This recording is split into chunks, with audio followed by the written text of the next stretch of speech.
I mean, my weekends were spent going to as many independent wrestling shows as I could. I think one of the first memories, of course, I went to my dad's first match and he just got beat to sleep. I think he might have gotten in a clothesline and maybe a couple of right hands. That was about it. Right. But, and I remember being pissed. I was so mad. And, Pop pulled me to the backstage and he was like, "Hey, man, I want you to meet my opponent and blah, blah, blah." And I would not shake the guy's hand. I didn't want to talk to him. I didn't want anything to do with him. I was legit. I was so hot. You, From the jump. I still haven't forgiven him. It's been almost 30 years. And that, I also remember going to Corinth. One of the memories that stuck out to me is they ran the American Legion in Corinth, Mississippi.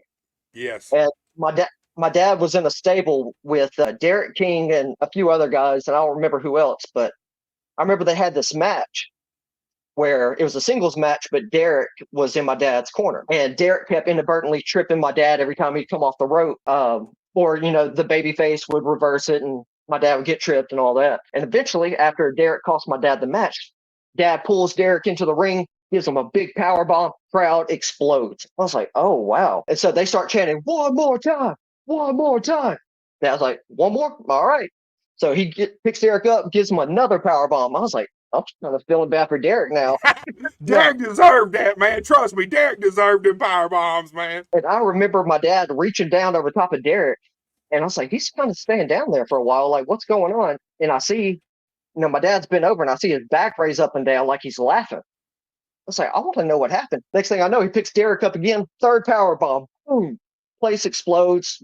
Crowd gets to leave happy that night. So I asked my dad about it. It's like, what's going on? I said, I gave him two, reached down there and was like trying to tell him off, stay in character and all that. And Derek kind of looked up and said, "Man, give me a third one." Yeah, Derek, I can see Derek, man. Like, damn, so good. I got to take one more, man, even though I don't really want to. And so getting to see that kind of stuff early on, you don't realize it in the moment, but you're learning things without actually learning things.